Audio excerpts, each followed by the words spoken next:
Hello, check, check, sound check, light check.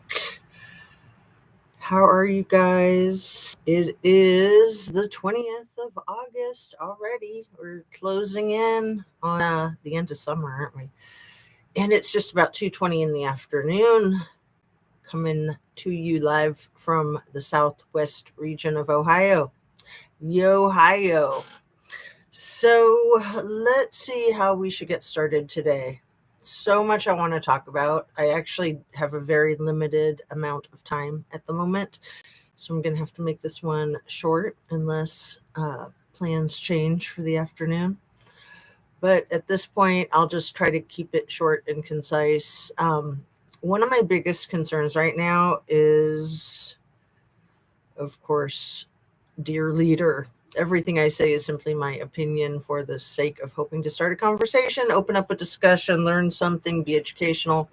All of my videos are made for YouTube. It's an infotainment channel, platform, I mean. Hey, Sherry, how are you? Lovely to see you, my dear. Thanks for saying hi. And you're in Oklahoma. Is that accurate? If you don't care that I say it. If you do, just say, don't tell anybody where I am, right? And so, yeah, dear leader, please hit your like button. Make sure you're still subscribed in the event that you are subscribed. If you're not, please consider doing so. And share a video of mine with somebody that you think will like my channel. Turn on your notification bell to ring. Anna Bees is here too. Good. Now I'm all set and ready to go with the three of us, right? The Holy Trinity. Yes, Oklahoma. Hey, Jazz, Sherry, and everyone.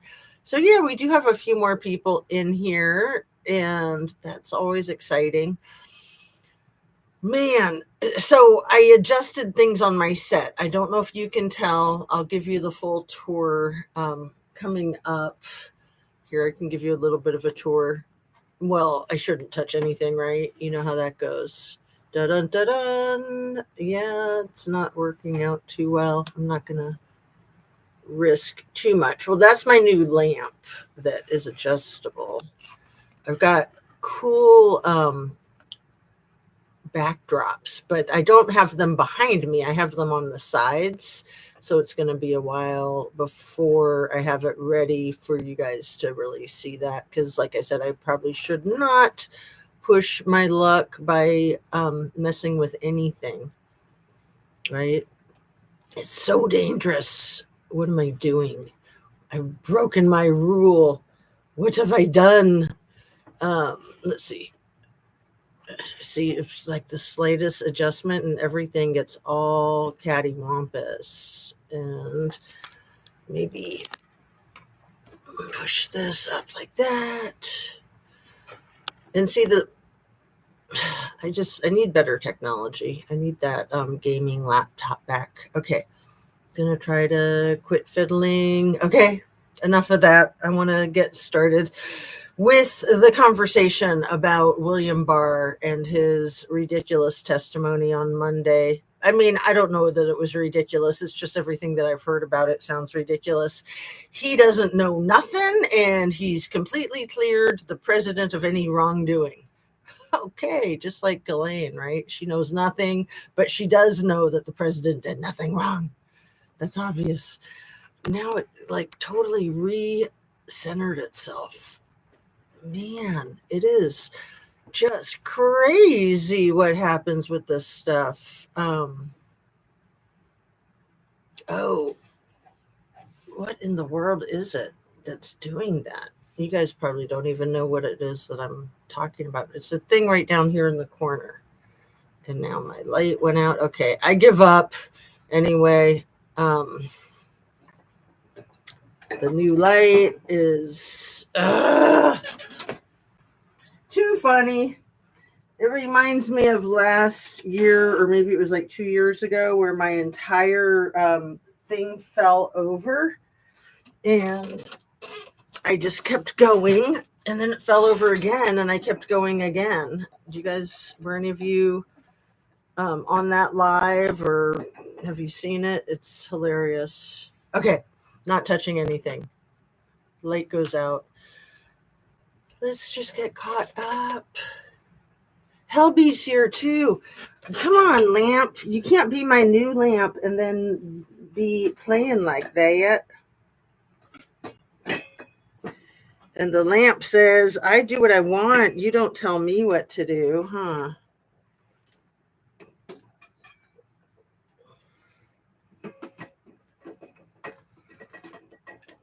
Okay. So this is why I'm usually late coming onto my lives, you guys. Is it so stupid?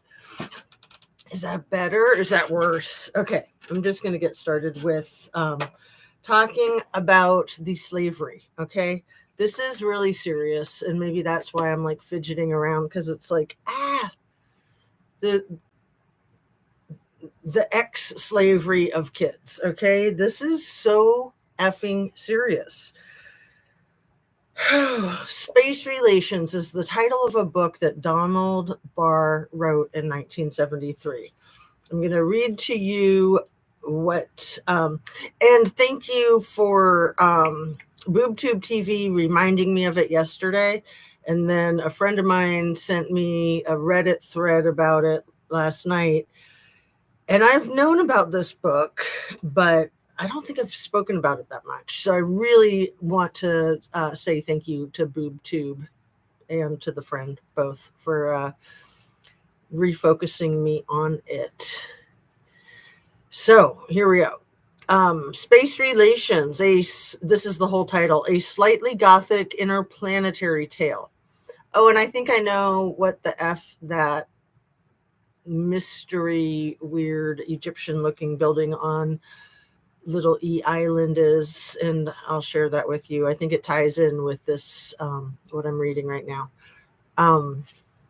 Science fiction novel by Donald Barr, published in 1973. And again, it was 1974 when he hired Little E to be a math teacher at what had been an all-girls prestigious high school in Manhattan. It's a space opera, and one of only 2 novels Barr is known to have written, the other being called A Planet in Arms. The novel is described as a, quote, slightly gothic interplanetary tale. It was originally published by Charterhouse and distributed by Mackay, with a Fawcett Crest Books reprint in 1975. All right, so that's just what it says on the interweb. And then this is Wikipedia, and this is really dark, so prepare yourself. I hope you're sitting down. Space Relations, a slightly gothic interplanetary tale, is a space opera novel by Donald Barr, originally published on September 17th, 1973 by Charterhouse and distributed by Mackay. It was reprinted by Fawcett Crest Books in February 1975. It is one of only 2 novels Barr is known to have written, the other being A Planet in Arms. Here's the plot. This is what you need to be trigger warned for. In the future, humans have formed... I shake my head because I'm like, are we in the future now? This was 50 years ago. Over 50 years ago. Humans have formed an intergalactic empire ruled by aristocrats during a time of war with the Plith, an empire of ant-like alien bug people. Ambassador John Craig, a formerly liberal Earthman in his 30s, is dispatched to the strategically important planet Kosar, a human colony that was settled by the Carlisle Society as a place of exile for political extremists, and now is ruled by an oligarch high council of 7 nobles, each of whom is in charge of a different domain with its own traditions. Their boredom and absolute power have driven them to madness, to the point that Kosar's entry into the empire has become stymied by the man-inhabited planet's treaties, laws written by Craig, against alliances with slave-owning societies due to its practice of kidnapping humans to become illegal playthings of the galaxy's super rich. It's creepy AF. Craig, who is now campaigning to bring Kosar into the Empire, had previously been to the planet when the passenger ship on which he was traveling on a return trip from Beetlejuice. Or, I don't know if that's supposed to be Beetlejuice. It's Betelgeuse.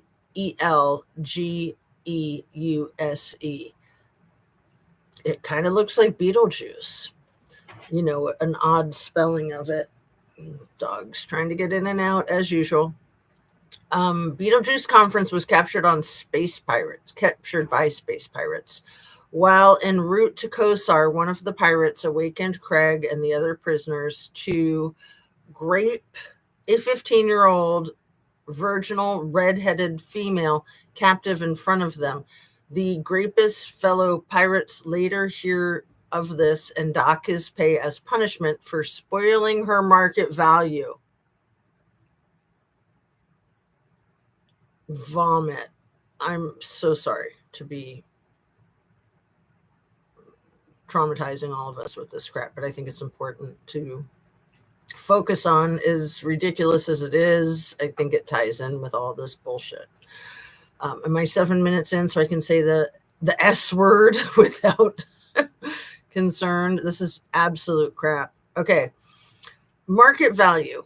Craig then spent 2 years as a slave of the beautiful, sensual, and sadistic Lady Morgan Sidney, the only female member of the oligarchy, with whom he became romantically involved. Together, they lived in her castle, ruling over and engaging in sexual relationships with those under their dominion, including an enslaved teenager at a clinic used to breed enslaved people. When Craig stumbles on hints of alien invasion, he realizes he must escape to save humanity. Craig is depicted as undisturbed by Lady Morgan's sadism. When he is ordered to actually assault the enslaved teenager, he enjoys his participation in the act. Yeah, excuse me while I vomit. Blech. Okay.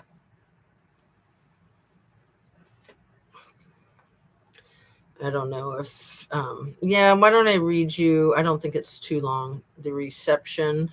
I think it's important. Yeah, I'll go ahead and read that. It's just like 2 pages or less. Page and a half. In 1973, Kirkus Reviews described the novel as I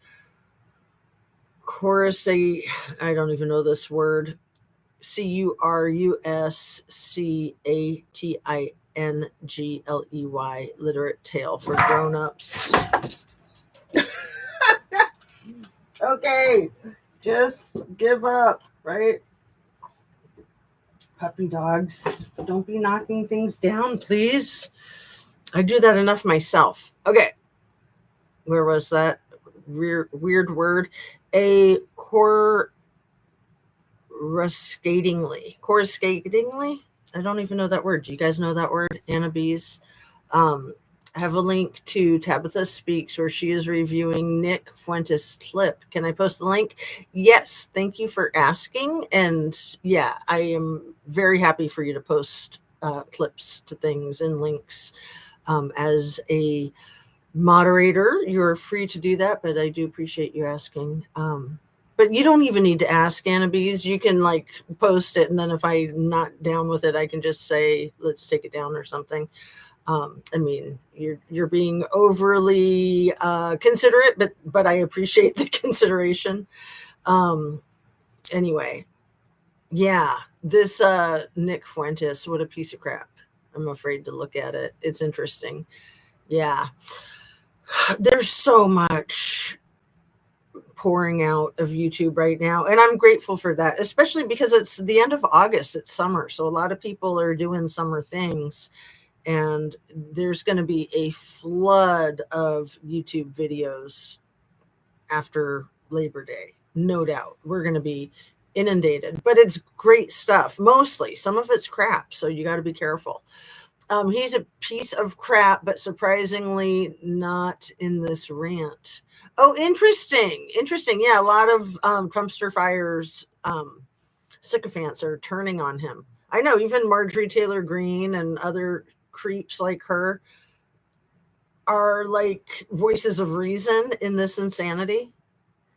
The man needs to go to jail. I mean, there's just no way around it. He needs to go to jail for the child abuse of the X type, in my opinion.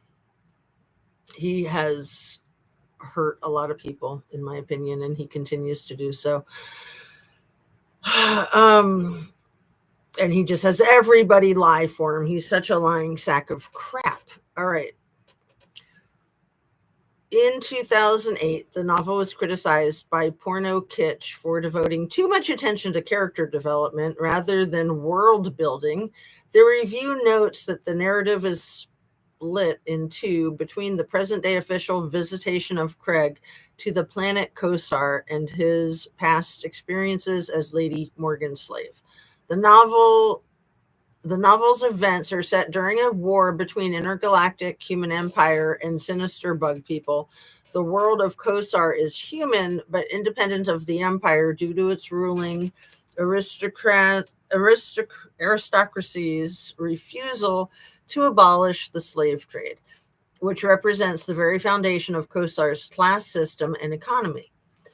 The review notes that the novel does not fully explore these premises. The war is used to explain why a backwater world like Kosar became important to the empire, but the conflict is merely referenced and not actually depicted. The novel also hints at the complex politics of both Earth and Kosar and their roots in Machiavellianism, but these politics remain largely unexplored. The main theme of the novel is the torrid romance between a slave and his owner, John Craig, and Lady Morgan.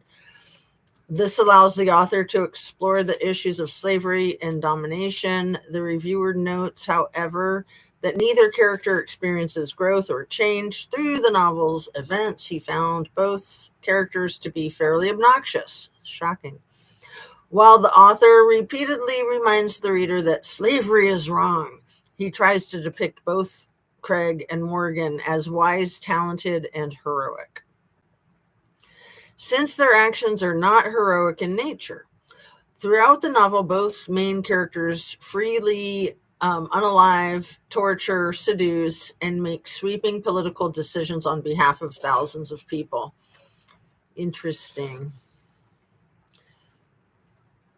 Another flaw of the novel is its depiction of Craig as a poet. The prose of the novel is interrupted by the characters' poetic compositions, including a number of sonnets.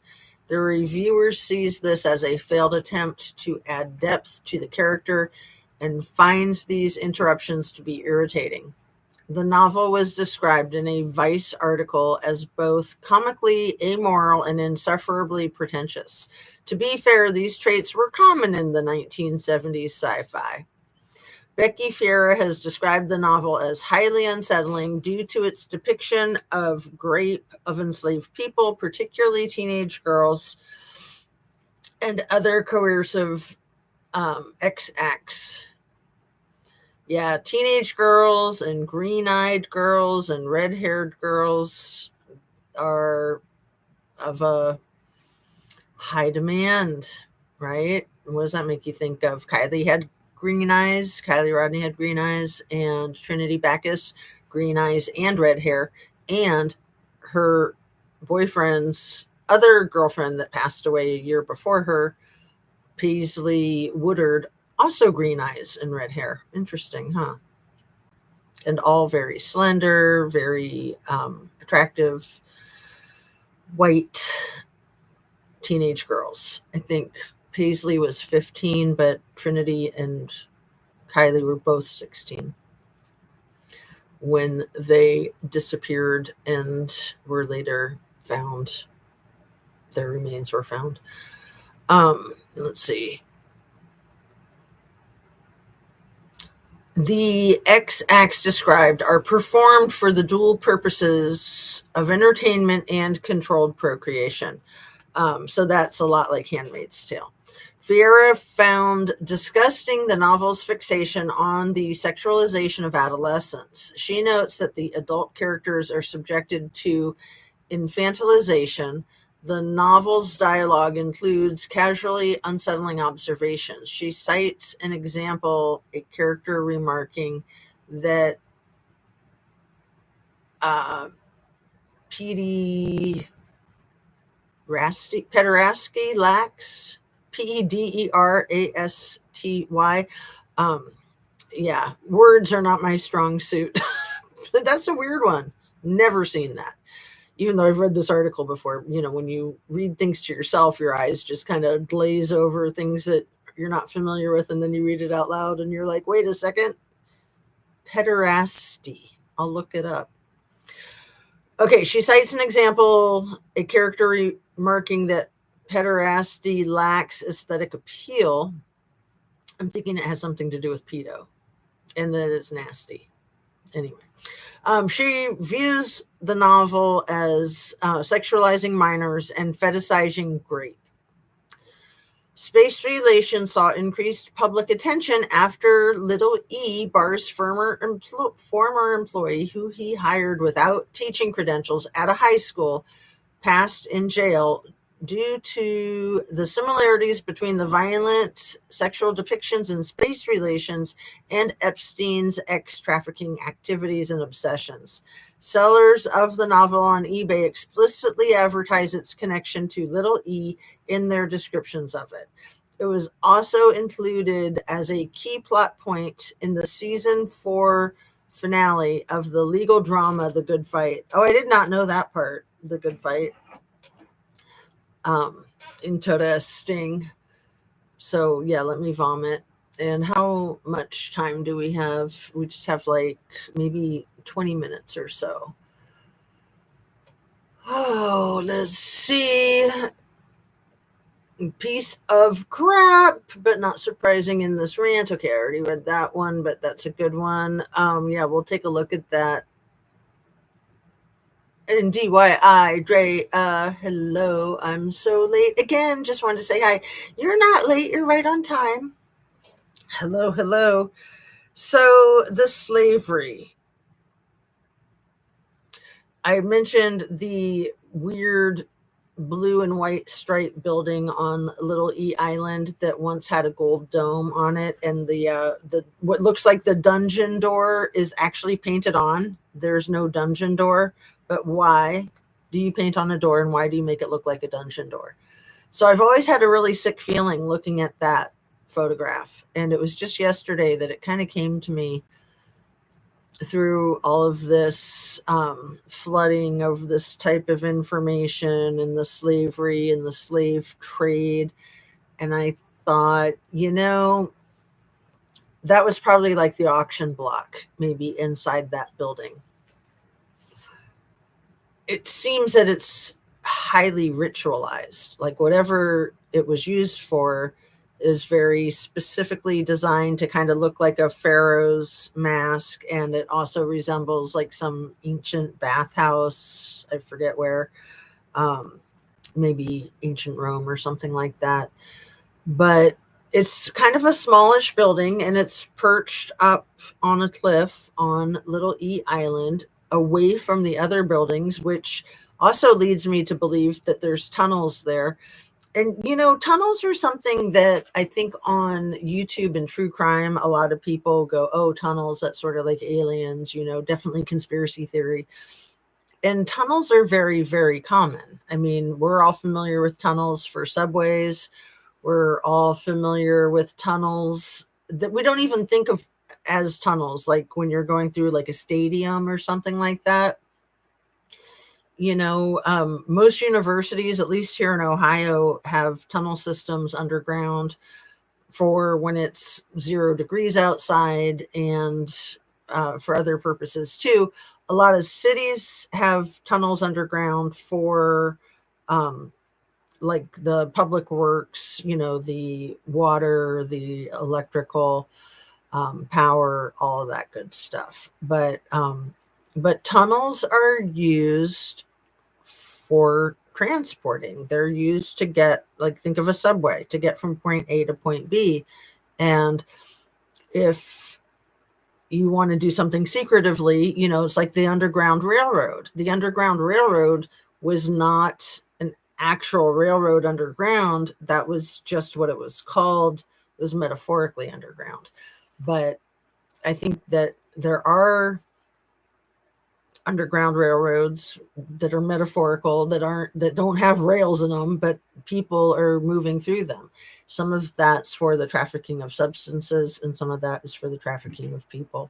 So the Little E Island is absolutely confirmed to have 3 layers underground on the island. Like, what? But then they say, well, there's rumors that there's tunnels, but it's not confirmed. It's like, you're not going to have 3 layers not connected to each other with tunnels. I mean, in that event, they wouldn't really be layers. They would just be like wells, basically. They'd just be holes. Anyway, it's frightening. It's absolutely frightening. And,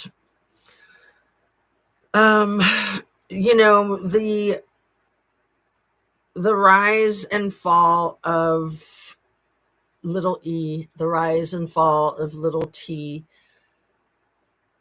the rise of Vladdy. We haven't seen his fall yet, but I think he's on the brink of his fall, and that's why he's so desperate for manipulating the Trumpster fire.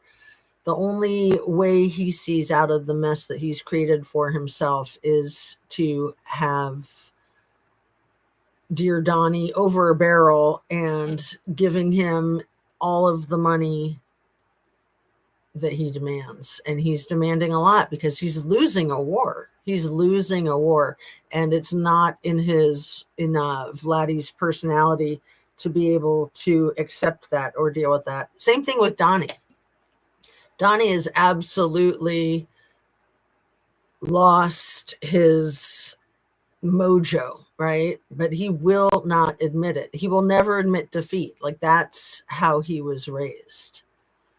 And right now, I think he's been defeated through public scrutiny, through the media, both mainstream media as well as alternative media. And he's just going to keep ignoring it. He's going to keep pretending that it's not true. He's going to keep invading cities and trying to create these colossal distractions. And it's an extremely dangerous time and an extremely critical time. I think if people don't do what's in their power to resist this crap, we are going to end up like this freaking Donald Barr novel, essentially. It's like Jeffrey's fantasy, his dream, right? And it's so crazy. People talking about Little E being alive, possibly. I know some of you might think that he is too in Israel. And I'm not saying that he is or he isn't, but it's just crazy trying to decipher reality in these times. It's absolutely insane. In the early 80s, we met kind of a homeless man who was from the East Coast. He told us he was in a mental facility, and he said there were tunnels under the facility. And he said there was tunnels under the facility. People were selling their drugs and many other things. I agree with you. Yeah. And, I'm not saying that he's mentally ill and crazy, because most people that are labeled mentally ill and crazy, in my opinion, are not. They are often the truth tellers, and they're often, it's just society's way of trying to shut people up and continue with delusional existence. So yeah, anybody could discredit him and say, well, he's insane and he's homeless and, maybe he doesn't know what he's talking about. And that's possible. Anything's possible. But why would he be saying it too?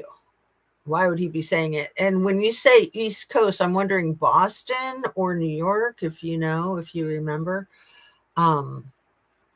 because yeah, those cities get extremely cold, and so they would require tunnels for a lot of things. And they both have, I mean, New York has an extensive subway system. In Boston, is it called the L train in Boston, or is that in Chicago? Um, I've been on the subway system in Boston, but I'm not even remembering if it goes. Yeah, it does go underground. It definitely goes underground. I was thinking like some of it I think is above ground, but there's definitely underground. I remember going um, into the tunnels, right? I mean, DC has an extensive, phenomenal subway system. I think it was new in the 80s. Let me look that up real quick. Um, and it is like state of the art.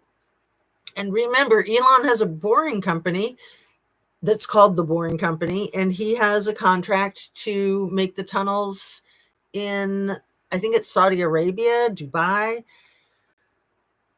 He's got a contract, and I mean, they do a ton of trafficking there. Oh my goodness. I mean, transporting. Um, when was the subway system in Washington, D.C. first opened?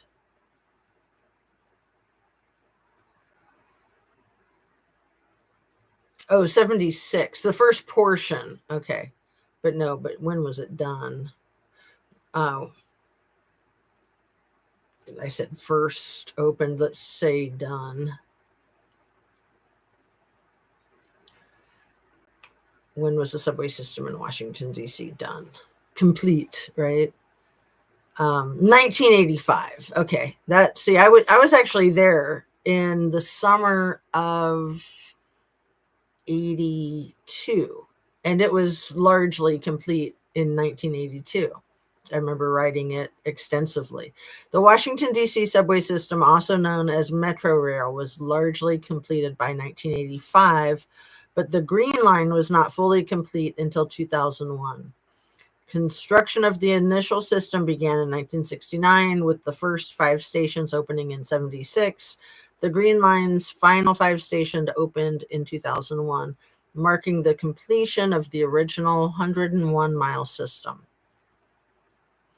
Wow. That's amazing that it was started in 69. Okay, you think New York, Annabise. He was just saying how he got rugs while at the facility. He just said that unprompted, so why would he lie? Very good point. Absolutely. And, I think that a lot of this type of stuff, the transporting, is hidden in plain sight. I mean, you can see it in airports if you know what you're looking for. You can see it on the freeways, the interstates, if you know what you're looking for. It's a lot of what I have a friend who is an airline stewardess, and they did a lot of training to get airline stewardesses to be able to spot the signs, because it can be subtle, right? And then highway patrol officers, that's a ton of what they are dealing with. Of course, they're dealing with people speeding, but every time they pull somebody over, even for something simple and straightforward like speeding, they might have a bust of human transporting or substance transporting.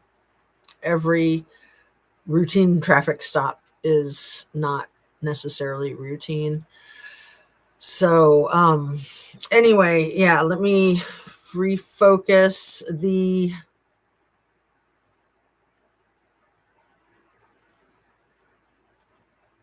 three links that I put in the description: the Daily Beast, MSNBC, and Scaramucci. So Anthony Scaramucci, who you might remember is like the shortest tenured Trump cabinet member.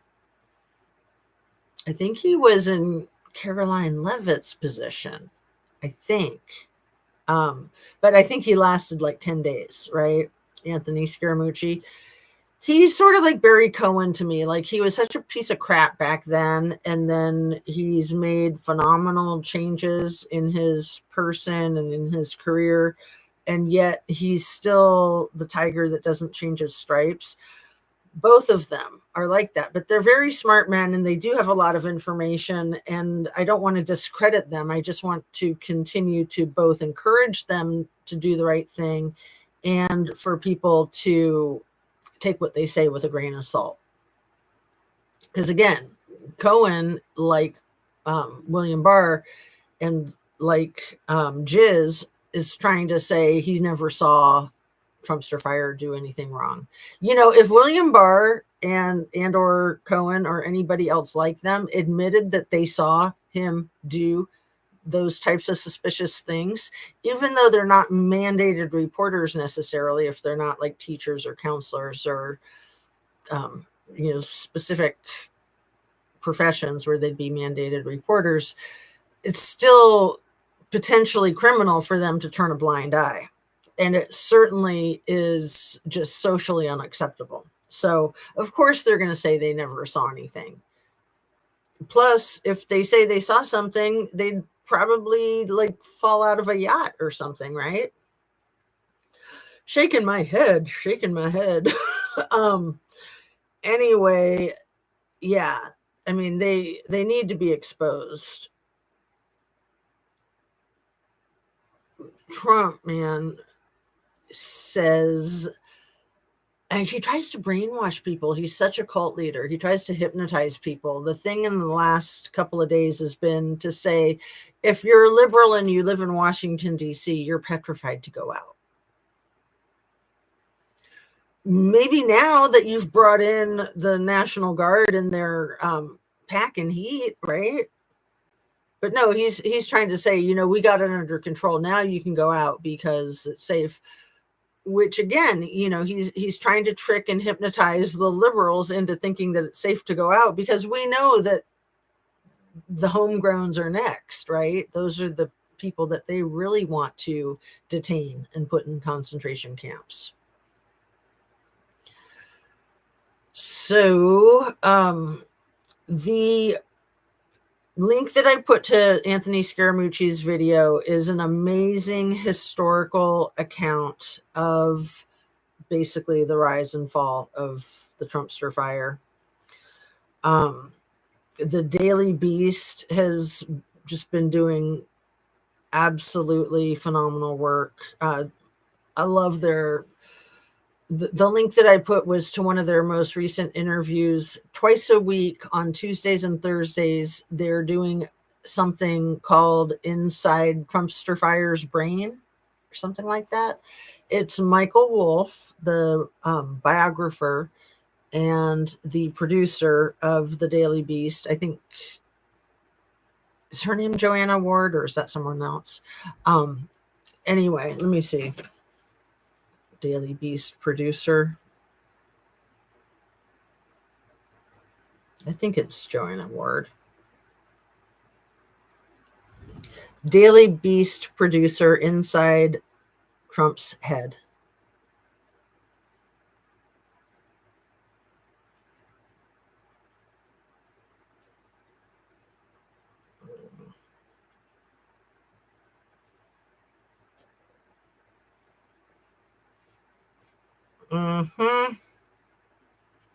It's not even telling me. It's just telling me the guest, Michael Wolff.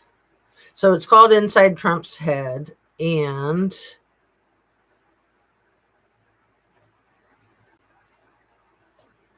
let's see. Daily Beast host.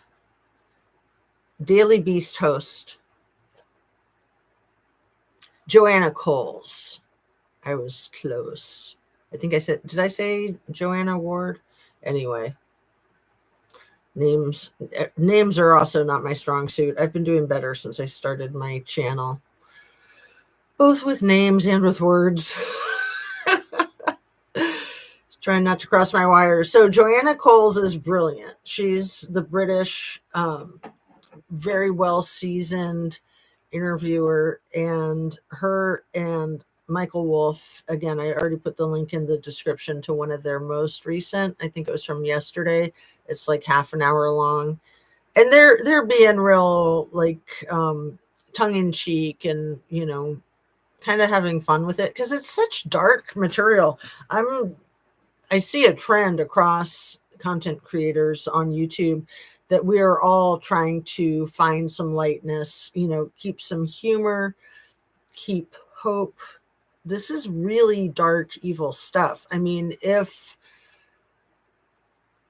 the administration could have their way, it would be so much like that disgusting novel that William Barr's father wrote in the early 70s.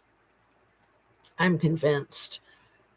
I've been saying for years that the Trumpster fire administration considers most of the American population to be like cockroaches that they would just as soon wipe out with pesticides or stomp out. I mean, to me, it's abundantly clear. And the direction that they seem to be going with, like the CDC and Medicaid and RFK Jr., it's almost like they're planning for another, shall I call it a plandemic, right? The second iteration of a plandemic. The first one just, it took a lot of lives, but I don't think it took as many lives as some conspiring evildoers would have wanted to see, in my humble conspiracy theory opinion, allegedly. Yeah. It took me a long time to think that that was intentional, but I definitely think that that was intentional. And then trying to blame it on the China. Yeah, honey? We have to go in like 13 minutes. Okay, hon. I'm wrapping up. No problem. Yeah, the China virus. Could it be any cruder the way he would say China to make it sound like a woman's body part? I mean, give me an effing break.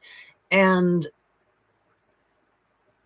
to me, it seemed like it was a masterminded plan to create hatred of the superpower. I mean, China is the superpower. I think they're like top.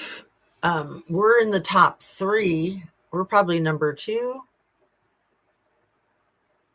India might be 3. And then California is 4. Let's see. Top economic powers worldwide. Top world economic powers. Okay, United States is first. China is second. Germany is third. Japan is fourth. Yeah, it's not. This isn't the right one because I know California is fourth. So maybe if I change it to top global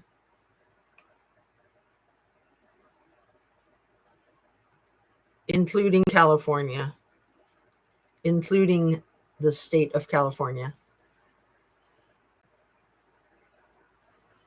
Yeah, California is the 4th largest economy in the world. So it is United States, China, Germany, and then California. And then Japan is 5th. Is that so wild?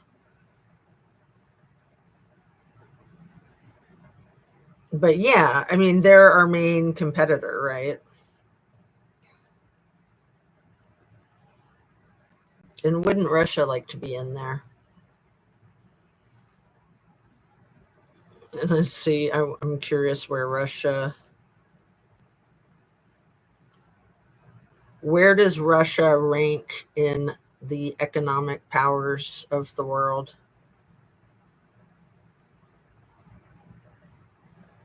11th position. Oh, poor Vladdy.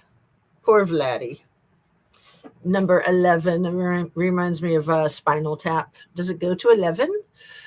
So yeah, I should start winding down. I spoke about the MSNBC. No, I did not yet speak about the MSNBC, the video that Ari, what is his last name?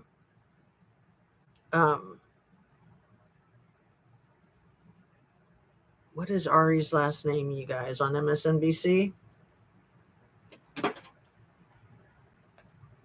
He did an incredible video in just the last 24 hours.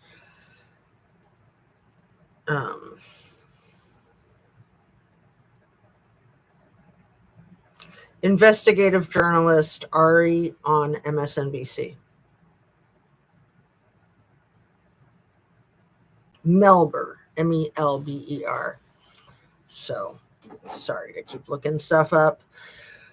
Ari Melber, his video is incredible. So those are the three that I have linked in the description. I'm going to see if I can come on later today, since I feel like this video started out slow and barely warmed up before having to wrap up. So thanks for being here. And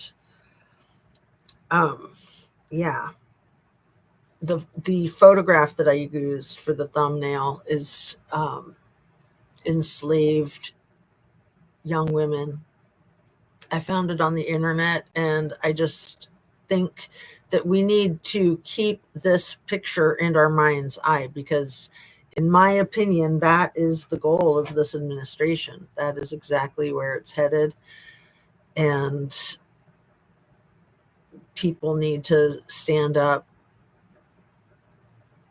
Our democracy is crashing, burning right in front of our eyes. Like, I wish that I was just being hyperbolic about it, but it is absolutely frightening. Let's see. Yes, he was the press secretary. Yeah. So there were a few of those press secretaries. That's what Caroline is, right? Lovett. She's the lying press secretary. We had the guy Spicer with the mismatched shoes. He had like a navy blue shoe and a black shoe on one day. Was it Eric Spicer? No, Sean Spicer. I think he was maybe the first one. And then we had Sarah Huckabee. She was one of the worst, in my opinion. And then, for Biden, I think they probably had one the whole 4 years. It was that Jen Psaki, who is now an investigative journalist, probably on MSNBC with the red hair.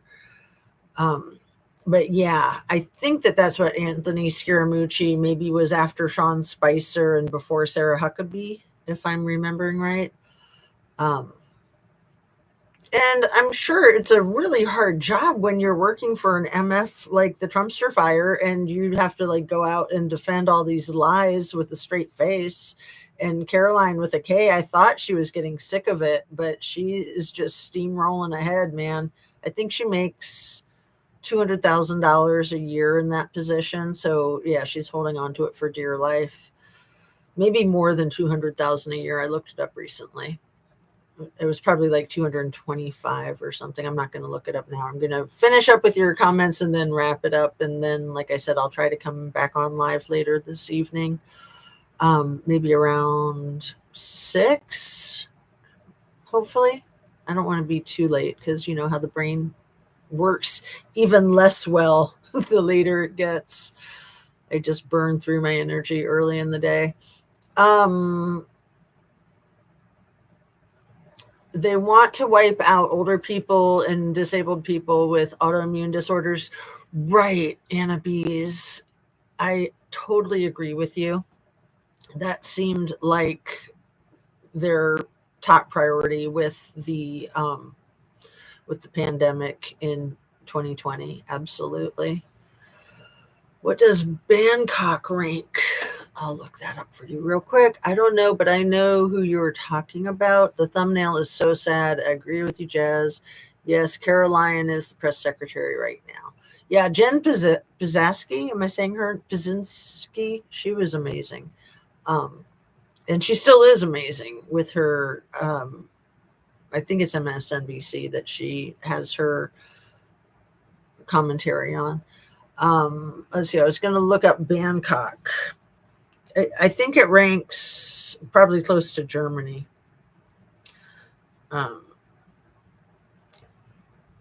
Where does Bangkok rank in the world order of economic powers?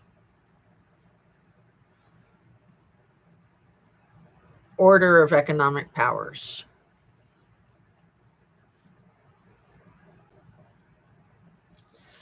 Generating.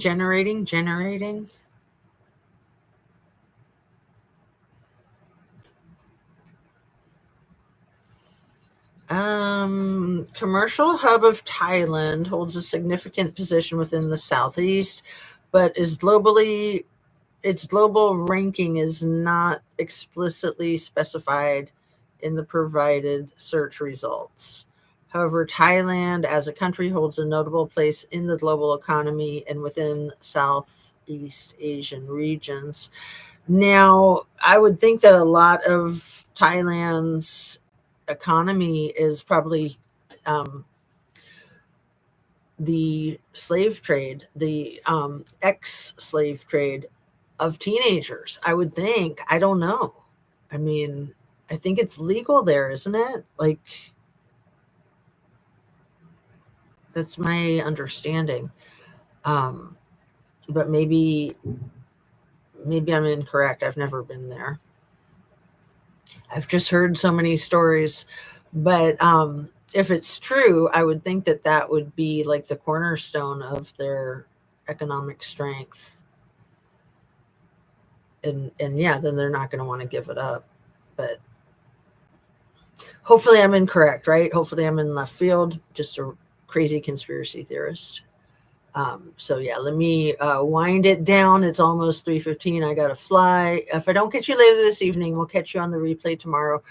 I'm around 5 hours ahead of you guys. Thanks so much for being here, people. I think that's why I mentioned it. I think so. That's why I mentioned it. Thanks, Anna Bees.